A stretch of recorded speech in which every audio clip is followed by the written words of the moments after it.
Hello and welcome. This is Ancient Wisdom for a Modern World. I'm your host, Jim Phillips. It is through the application of ancient wisdom in our modern world that we gain a greater understanding and experience of the truth of who we are. And never has there been a time in the history of humanity when there was a greater need to understand this truth. And it is this truth that will set us free. Before I begin today's episode, I want to invite you to subscribe to the Ancient Wisdom for a Modern World podcast at sacredstoriesmedia.com, where you can also listen to inspirational messages by my Sacred Stories colleagues. Additionally, if you'd like more information on my work, my message, and my free downloads, please visit my personal website at www.livinginfullexpression.com. And lastly, my book, The Key to Life, is now available at sacredstoriespublishing.com as well as amazon.com. And for those of you who live in the continental United States, I do have a few signed copies available for purchase. You can get one of these by sending me an email with your contact information to jim@livinginfullexpression.com, and we'll make the arrangements to get you your copy. And now for today's episode. And I want to start with a quote that actually has two parts to it, that I think is a quote that when we fully embrace it and we fully understand it and we act from it, we're going to see our lives change for the better, and we're going to see the world change for the better. Here's the quote. You are far more powerful than you believe yourself to be. And you are far more powerful than you give yourself permission to be. Now, you might question why someone would have to give themselves permission to be as powerful as they are. Well, the answer is quite simple, that we are the ones who are denying our self-empowerment. We withhold our own power out of fear. And what is this fear? Well, it could be the fear of who we are. It could be the fear of what others might say. It could be the fear of being as powerful as we claim we would like to be. And then with that, of course, comes the fear of responsibility, of holding that unlimited power to create whatever it is we would like to create. And then there's also the fear of losing what we currently have in the process of exercising this unlimited power and creating things that we are not currently experiencing, but we've declared that we would like to. Now, what I'm going to do today is address this topic of unlimited personal power by answering some questions that have been submitted to me by many of you listening to this podcast. What I think you're going to discover, and certainly what I hope you're going to discover, is that the ability to change what no longer serves you or others has always been available to you. It isn't something you all of a sudden receive. It might be something that once you become aware of it, though, that you exercise more consciously. However, this power has always been within you. In fact, the power is you. Now, this power is essentially just the power of choice. You are the authority in your own life. We're all the authorities in our own lives. You choose how you'll respond to all that shows up in life. You choose what you believe. You choose what you think. You choose what actions you're going to take. You choose what is true for you. You choose what people to hang out with. You choose what to allow to limit your personal power. You choose what you read. You choose what you watch on TV. You choose who you listen to. You choose who you allow to influence you. Here's an interesting thought. You are always where you have chosen to be. Where you are and what you're experiencing is nothing more than the cumulative effect or results of all the choices you made throughout this lifetime. Now, you may say, no, I don't choose to have this experience, yet everything that you have done has put you in this place to have the experience that you're currently having. If you no longer wish to have this experience, then choose to do something other than be in this experience. Make choices that would take you out of this current experience to whatever it is that you would like to be, experience. Now, as I go through these questions, it's going to become clear that under each circumstance, we have the power to change anything and everything that we have a desire to change through our choice to do so. Now, several of the questions that I'm going to answer address similar themes, and in some cases, the answer to one question might be applicable to another question, even though the questions are quite different. But here's what I invite you to do. Just be open to the conversation and then choose what works best for you as it applies to your questions at this moment in time. Here's the first question. How do we move through life positively while living alongside so many distractions? That's a great question. And I think it's one that a lot of us have had at some point in time. Maybe we don't ask it in quite this way, but I think we do get so caught up and drawn into the drama of life. All those things that are seen on the periphery, if you will, that take us away from the actual moment that we're living in, take us away from the present moment, which we all know is the only time in which we can make a decision to do anything. It is the only time in which we can do anything. Well, for me, it brought up another more comprehensive question. When I considered this whole question of how do we move through life positively while living alongside these distractions. And the question that it brought up for me is, what's the purpose of life? And of course, this question is the question that's been asked since humanity first surfaced on this planet.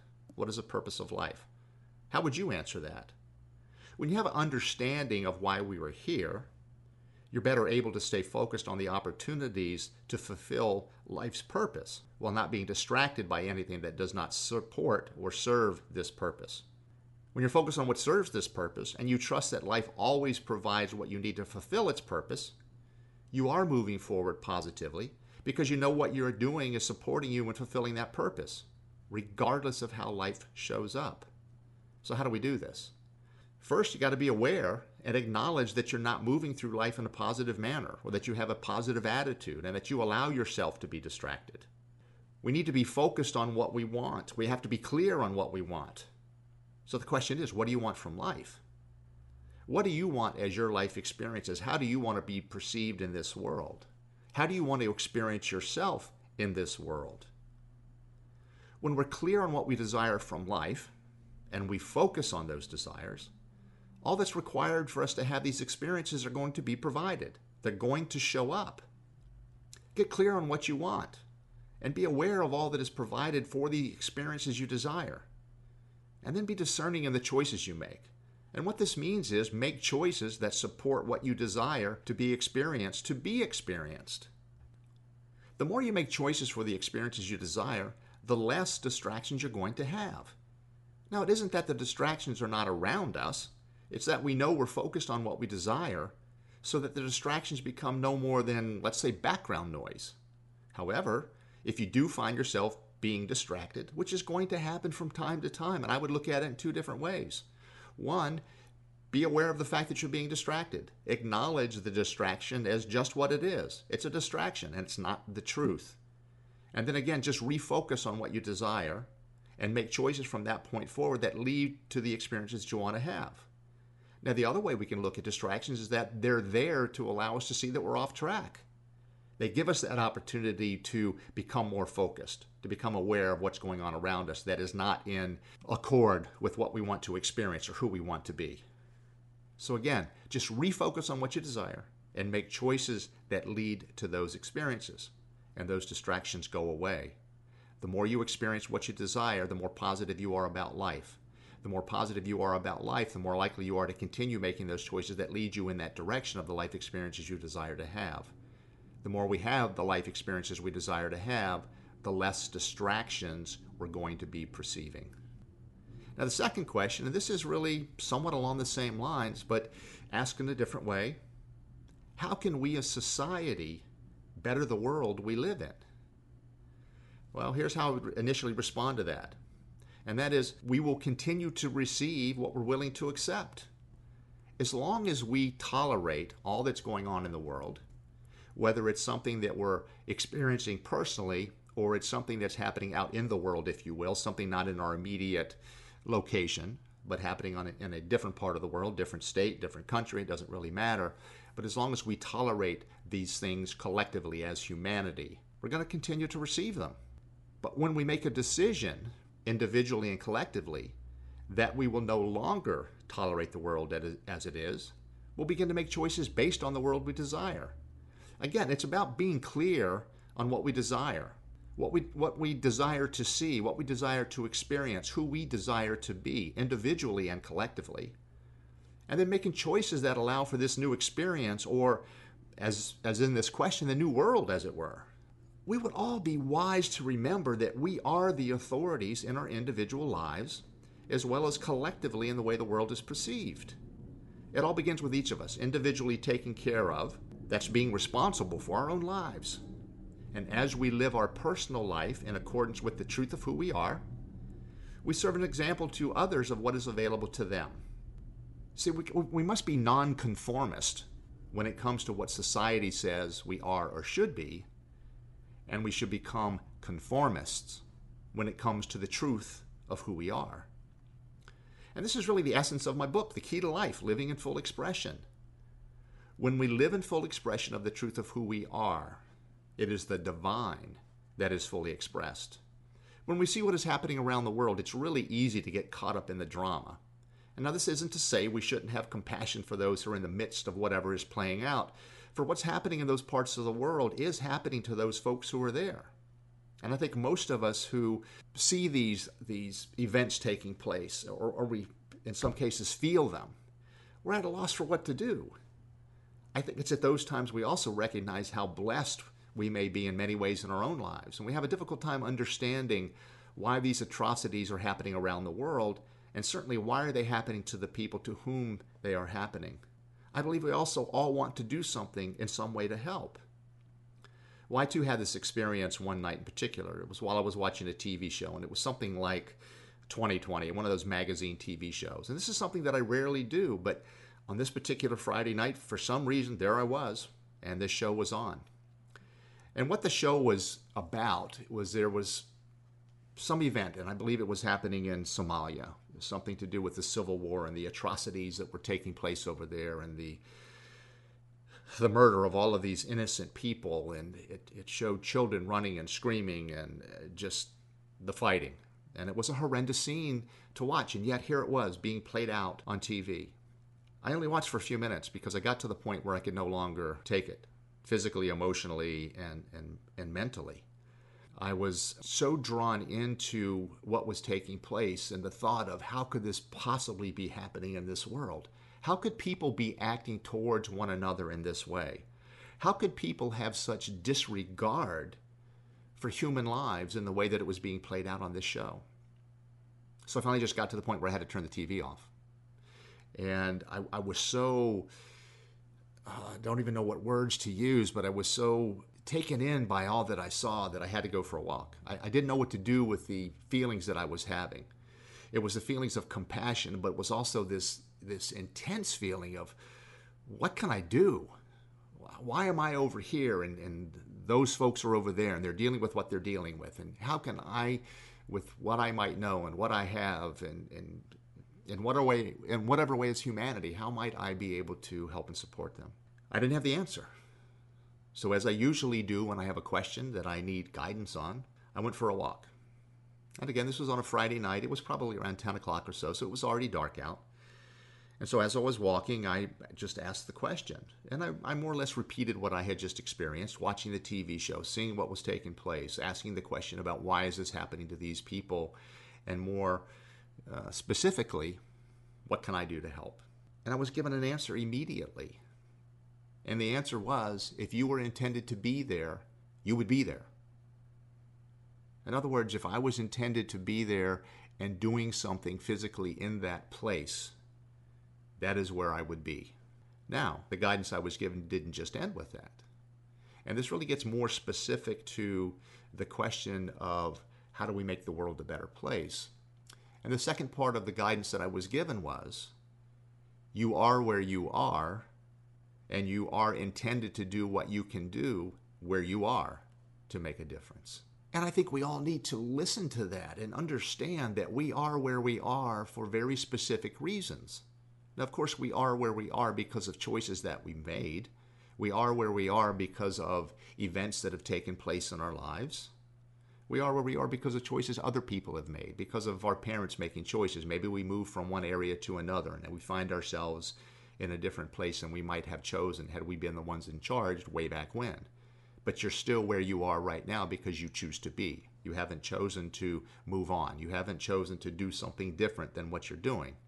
And yet that choice is always there for you. So we have to understand that the way that we make the world a better place is we make ourselves better. I'm going to even rephrase that. It's not about making ourselves better. It's allowing our true self, that divine self that is us, to be what's expressed in this world, to be what is experienced in this world, so that it not only benefits us as we live here in full expression of that truth, but as we are living in our truth, other people witness that. And it gives them the courage, it gives them permission to live in their truth. Perhaps it helps them overcome whatever fears they might have of living in their truth, of being authentic, of living from their source.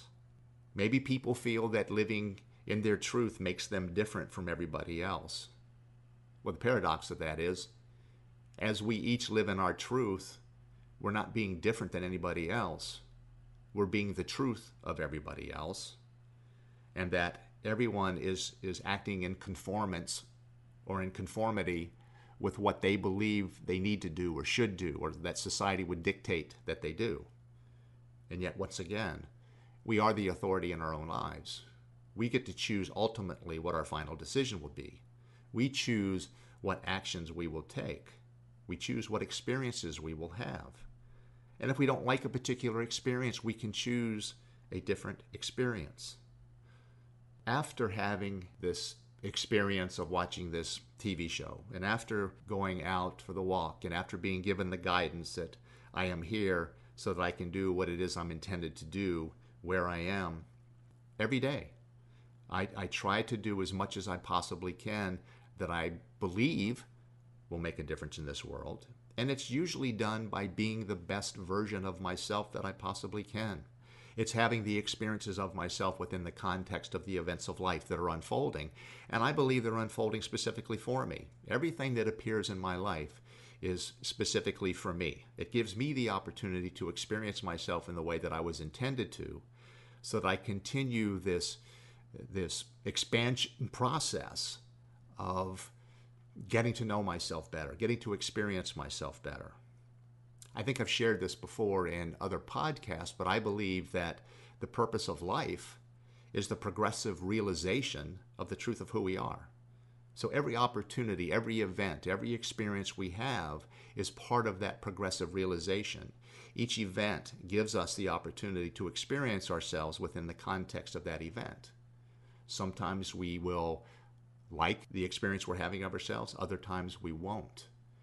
And yet each experience or each event gives us a different experience of ourselves, so that when we're clear, again, this gets back to being clear on what we want to experience, being clear on who we want to be, how we want to be perceived in the world, and then making choices that are in support of those experiences that we desire to have. Another question that I was given, and this, again, just really falls in line with the other two that I've already discussed, and this was, how do we tame or overcome fear? I've written about this quite often, and again, there's a good portion of fear, overcoming fear, that's in the book, The Key to Life, but I also did a podcast on fear. And I've got two things that I want to share with you about this whole idea of fear. There's an acronym that I use that is for taming, as the question would ask, or overcoming this fear, and it's actually the word fear is the acronym. And the first thing that we need to do is fear less. Now, I know that sounds kind of silly. We hear about be fearless, and we have this idea of these bold, courageous people that are stepping into life and facing their fears without there being any fear involved at all. Being bold, being courageous. And yet, what I would suggest is that it's not about being fearless. It's about fearing less. Understanding that the fear that we have, more often than not, is not real. There isn't anything to be fearful of. And that when we fear less, when we enter into a situation or we have an opportunity that we want to, or that we're in the process of deciding to do, that we don't allow the fear or that those negative thoughts, those beliefs that we might hold about whether or not we're capable, whether or not we're deserving, whether or not somebody might say something or do something that would be negative in our own minds. Just fear less. Don't worry about those things. Don't allow those thoughts to be the thoughts that cause you to make a certain decision. Understand, as we started this whole podcast with, you are far more powerful than you believe yourself to be. Start believing in your personal power. Fear less.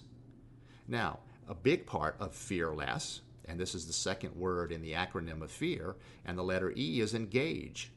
Take action. When you engage in whatever it is that you're trying to accomplish, even in the face of this fear, you set the fear aside. Fear will no longer be there. In fact, when we engage, we get everything within us moving in the direction of the accomplishment we want to have, or the experience we want to have, or whatever it is we're trying to create. take action, engage, get involved. The other thing that does is when we become engaged, we're sending the message to the universe that we're all in, that we're willing to do what we need to do to accomplish whatever it is that we're setting out to accomplish, to have the experience that we are desiring to experience, to have the experience of ourself within the context of whatever the event is that we're trying to create. The next letter in the word fear is A, and that stands for aware or awareness. And this is really just paying attention, being in the moment. Understand when you are in fear, and understand that that fear is nothing more than a feeling or a sensation you have. It doesn't mean that it's real, although it feels real. I'm not going to suggest that we're not having those feelings, and it's not something that we have to consciously move through, but that's what the awareness is about. Being conscious of the fact that this fear exists, that we're allowing this whatever it is to prevent us from moving towards or having the experience that we truly desire to have, or being the truth of who we are, having the experience of the truth of who we are, expressing the truth of who we are. Be aware of where you are allowing fear to take over. Be aware of the steps that you're taking when you become engaged in this process of moving towards the experience that you want to have. The R in fear in this acronym is release.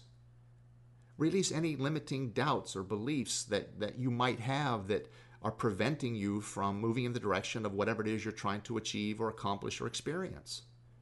Release them and replace them with empowering thoughts, empowering beliefs. Remember a time or a situation where you overcame whatever the fear is that you're experiencing right now, and the outcome was exactly what you had hoped it would be. You had the experience that you were moving towards. You had that incredible feeling of personal empowerment. So again, the word fear is the acronym for fearless, engage, awareness, and release. Now, I have one other thing that I want to cover in this whole idea of fear and taming it and being released from it. I have an article coming up in a magazine that's called The Bodhi Tree. And this article that I've written is called From Feardom to Freedom. And there's 3 steps that I propose in this article that I want to share with you right now. And they actually are what I have on my website. It's the 3 steps that I have across the face of my personal website. So here's the idea. And this is the key to releasing oneself from the grip of feardom. And feardom it's really that place where we are, where we're living life in fear, constantly in fear. Now, you may say that you don't live life in fear, but all of us live life in fear of a lot of different things happening, fear of what we believe might happen, fear of what's happened in the past, fear of not being worthy of something. And of course, this is not fear like being frightened. This is just the fear of not doing something that would be in our highest and best good because of fear of what we believe the outcome would be. So the first thing we have to do is we've got to define. We've got to define who we are. We've got to define who we desire to be. And we've got to define how we're going to be the expression of those desires. And this is truly the essence of our life path. We must define our life path as the unfolding of our truth self through the experiences we create specifically for that purpose. The second part of this is embrace. And it's after we have defined who we are and who we desire to be that we embrace and embody that beingness. It's when we claim and we own and we honor and we respect ourselves for who we know ourselves to be, and we honor and claim and respect ourselves for the unique life path we've chosen for that full expression. The next step is experience. Once we've defined and embraced, we allow and become the full expression and experience of the truth of who we are. And we experience this truth as we know it through the full expression of that truth through this journey we call life. Now, I want to say that this morphing, if you will, from feardom to freedom, as I use in the article, it's not an easy process, but it is why we have chosen to be here. Again, now we get back to that whole idea of choice. You are where you have chosen to be. You're on this planet because you have chosen to be here. See, we live in the illusion of who we believe we are while simultaneously living in the illusion of who we believe we are not. And it's as we choose to move out of this this area of untruth toward the truth, that the fog's lifted. And it's the fog that has obscured us from the truth of who we are, and we always have been. It is essentially the freeing of ourselves from our self-imposed prison. Remember, you are where you have chosen to be. You are the authority in your life. You are far more powerful than you believe yourself to be. And you're far more powerful than you've given yourself permission to be. There is nothing you can't choose to experience, and therefore nothing you cannot experience. Remember, define, embrace, and experience. I want to thank you for your time today. You have many opportunities towards which you can invest your precious time, and yet you've chosen once again to spend this time with me. And I want you to know how deeply grateful I am for you giving of your precious time. If you have questions or comments on today's podcast, or even if you have suggestions for a future podcast, I invite you to email me at jim@livinginfullexpression.com. I look forward to continue our conversation as we bring more ancient wisdom into our modern world that will change not only our personal lives, but the world as we know it into a more peaceful, more loving, more kind, and joy-filled experience for all. Until next time, I'm Jim Phillips, and you've been listening to Ancient Wisdom for a Modern World.